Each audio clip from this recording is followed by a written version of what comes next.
সেই কারণে বাচ্চাদের হাড় কখনোই জরুরি নয় সবসময় একদম মুখে মুখে টাইটলি বসিয়ে ফিক্স করা।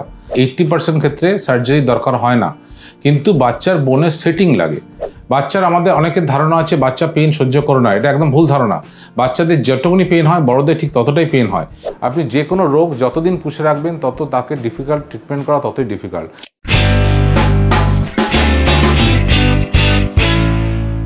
বাচ্চাদের হাড় ভাঙার বিশেষত্ব কি? প্রথমে আসি বাচ্চাদের হাড় বড়দের হাড়ের ডিফারেন্স কি। বাচ্চাদের হাড় গ্রোয়িং বোন, আস্তে আস্তে বড় হয়, লম্বা হয়, মোটাও হয়। কিন্তু বড়দের হাড় একটা জায়গায় পৌঁছে গেছে, তার নতুন করে বৃদ্ধি বা গ্রোথ হয় না। এই বাচ্চাদের গ্রোয়িং বোন বলে তার কিছু অ্যাডভান্টেজ আছে। অ্যাডভান্টেজ যেমন সেই জায়গাটা দিয়ে কোনো খুঁত থাকে সেটা পরবর্তীকালে মেকআপ হয়ে যায়, এটাকে রিমডেলিং বলে।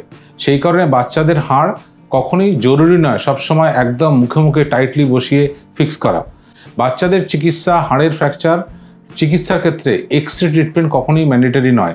এক্সরেতে বাবা মায়ের খারাপ লাগতেই পারে। বহু ক্ষেত্রে দেখা গেছে আমরা বাচ্চাদের ফ্র্যাকচারের কিছু সার্জারি বা ট্রিটমেন্ট করেছি, এক্সরে বাবা মায়ের পছন্দ হয়নি, হোয়াটসঅ্যাপে সব জায়গায় ঘুরে বেড়াচ্ছে। কিন্তু এক্সরে ট্রিটমেন্ট নয়, বাচ্চাদের হাড়ের কিছু স্পেসিফিকেশন আছে যে কারণে বাচ্চাদের হাড় মুখোমুখি না লাগালেও কাছাকাছি এনে রেখে দিলেও অনেক সময় ঠিক হয়ে যায়। কিন্তু কোনটাকে ঠিক বলে কোনটাকে ভুল বলে সেটা একমাত্র কোয়ালিফাইড ডক্টরই বুঝতে পারবেন। এক্সরে দেখে কোনো নন মেডিকেল লোকের পক্ষে জাজ করা সম্ভব না। সবসময় কি সার্জারির দরকার আছে? 80% বাচ্চাদের ভাঙার ক্ষেত্রে সার্জারির দরকার নেই। সার্জারি বলতে আমরা সাধারণত কাটাছেঁড়া বুঝে থাকি। সুতরাং আবার বলছি 80% ক্ষেত্রে সার্জারির দরকার হয় না, কিন্তু বাচ্চার বোনের সেটিং লাগে যাতে তার কাছাকাছি থেকে প্লাস্টার করা হয়। এইবারে সমস্যা হচ্ছে এই সেটিংটাও কিন্তু অপারেশন থিয়েটারে নিয়ে গিয়ে করলে ভালো। কেন ভালো? কারণ বাচ্চাদের অপারেশন ফ্র্যাকচারটা খুব পেইনফুল প্রসেস, এবং সেখানে বাচ্চাকে যদি সেটিং করে প্লাস্টার করতে হয় বাচ্চার অসম্ভব যন্ত্রণা হয়। বাচ্চার আমাদের অনেকের ধারণা আছে বাচ্চা পেন সহ্য করে না, এটা একদম ভুল ধারণা। বাচ্চাদের যতটুকুনি পেন হয় বড়দের ঠিক ততটাই পেন হয়। এই পেনটা কমানোর জন্যই বাচ্চাদের হালকা ঘুম পাড়িয়ে ডে কেয়ার পদ্ধতিতে সকালে ভর্তি করে বিকেলের দিকে ছেড়ে দেওয়া হয়। এই পদ্ধতিতে প্লাস্টার করা হয়। সাধারণত আজকাল ডে কেয়ার সার্জারি অ্যানাস্থেশিয়ার অনেক ভালো উন্নতি হয়ে গেছে। আমরা ডে কেয়ার প্রসেসে সকালে ভর্তি করে সন্ধ্যেবেলা ছেড়ে দিতে পারি। 20% ক্ষেত্রে বাচ্চাদের সার্জারি লাগে, সেখানে কাটাছেঁড়া লাগে, কিন্তু সেটাও ডিসাইড করবে, জাজমেন্ট হবে এক্সপার্টের দিয়ে। কোনো এক্সরে দেখে ডিসাইড করা সম্ভব না এর অপারেশন কাটাছেঁড়া লাগবে না লাগবে না। অন্য কোথাও চিকিৎসা হয়েছিল কিন্তু প্লাস্টার খোলার পর দেখা গেছে যে হাত বা পা বেঁকে গেছে, এবার কি করণীয়? অর্থোপেডিক সার্জারিতে একসময় প্লাস্টার একমাত্র ট্রিটমেন্ট ছিল, তার পরবর্তীকালে নেল প্লেট বিভিন্ন রকম ইমপ্লান্ট এসছে। এখন প্লাস্টার ট্রিটমেন্টটা লস্ট আর্ট। আমরা প্লাস্টার সাধারণত করি না বা করতে হয় না অ্যাডাল্টের ক্ষেত্রে, কিন্তু বাচ্চাদের আজও প্লাস্টার ট্রিটমেন্টটা কিন্তু মেইনস্টে অফ ট্রিটমেন্ট। এই প্লাস্টার ট্রিটমেন্টটাও শেখার আছে। আগেকার দিনে আমাদের সিনিয়র সার্জনরা প্লাস্টার অনেক ভালো করতেন, কারণ ভালো শেখাতেন, কারণ তার কালচার ছিল। এখন প্লাস্টারের কালচার শেষ হয়ে গেছে, এবং বইতে আমাদের প্লাস্টার ট্রিটমেন্টের সম্বন্ধে যে কথা লেখা আছে আমাদের সেটাই মানতে হবে, নিজের ইচ্ছা মতো চিকিৎসা করতে পারি না।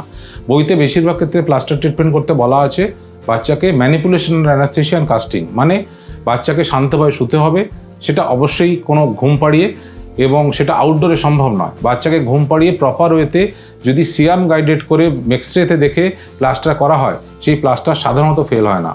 আমাদের প্লাস্টার ফেলের মেন কারণ হচ্ছে আমরা হাফ হার্টেড প্লাস্টার করি, আউটডোরে কোনো রকমে করে দিই। তার অনেকগুলো কারণ আছে।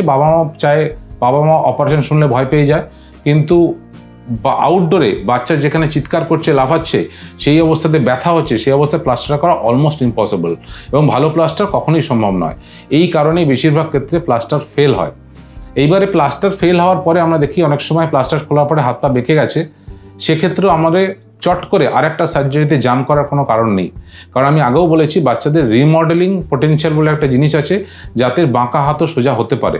সাধারণত দেখা গেছে আমরা কোনো বাচ্চার হাত বাঁকার প্লাস্টার করার পরে যদি হাত বাঁকে, আমরা 6 মাস থেকে 1 বছর অপেক্ষা করি বাচ্চার রিমডেলিং পোটেনশিয়ালের জন্য। তারপরেও যদি হাত পা বাঁকা থাকে তখন আমরা ফার্দার চিকিৎসা করে থাকি। প্লাস্টার খোলার 1 বছর বাদেও যদি দেখা যায় যে তখনও হাত বা পা বাঁকা আছে, সেক্ষেত্রে কি করণীয়? বাচ্চার যদি ভাঙার পরে বেঁকে গেছে, প্লাস্টার খোলার পর বেঁকে গেছে, তারপর 1 বছর অপেক্ষা করেছি, তারপরও সোজা হচ্ছে না, তখন আপনাকে ডিফর্মিটি কারেকশন বা বাঁকা সোজা করার অপারেশন করতেই হবে। বাঁকা সোজা করার অপারেশন অনেক পদ্ধতি আছে, কখনো প্লেট লাগানো হয়, কখনো স্ক্রু লাগানো হয়। আজকাল অ্যানাস্থেশিয়া অনেক ডেভেলপ করে গেছে। ওয়েস্টার্ন ওয়ার্ল্ডে বিদেশে 70% সার্জারি ডে কেয়ার সার্জারিতে হয়, মানে সকালে ভর্তি হয়, সন্ধ্যেবেলা ছেড়ে দেওয়া হয়। এটা বাবা মায়ের জন্য খুব ভালো, কারণ মাকে বাচ্চার সাথে থাকতে হয়, দিনের দিন যদি বাড়ি চলে যায় রাত্রে বাচ্চার সাথে বাচ্চার সাথে থাকতে পারে, সেটা খুব ভালো। বাচ্চাদের সার্জারি পেনলেস করার জন্য অনেক পদ্ধতি আছে। আমাদের এখানে অপারেশন হসপিটালে ইউএসজি গাইডেড ব্লক করা হয়, যাতে পেশেন্ট অনেকক্ষণ পেনলেস থাকে। আর একটা ধারণা আছে যে বাচ্চাদের অনেক সময় বলা হয় যে বাঁকা আছে, ঠিক আছে, বড় হলে সেরে যাবে, কিন্তু সেটা কিন্তু আলটিমেটলি খুব ক্ষতিকর হয়। সাপোজ একটা বাচ্চার ভেঙেছে 3 বছর বয়সে, আপনি 4 বছর বয়সে ডাক্তার কাছে আসবেন। কখনো বলা হয় 3 বছর হয়েছে, বাচ্চা 14-15 বছর হোক, তখন বাঁকা সোজা করা সহজ। ঠিক তার উল্টো, আপনি যে কোনো রোগ যতদিন পুষে রাখবেন তত তাকে ট্রিটমেন্ট করা ততই ডিফিকাল্ট। সুতরাং বাচ্চার অপারেশন প্লাস্টারের পরে যদি বেঁকে থাকে, তারপরে যদি কিছুক্ষণ গ্যাপ দেওয়ার পরও যদি বাঁকা সোজা না হয়, তাহলে ডাক্তারের কাছে পরামর্শ নিয়ে সময় মতো অপারেশন করে নিলে বাচ্চা সম্পূর্ণ সুস্থ হওয়া সম্ভব।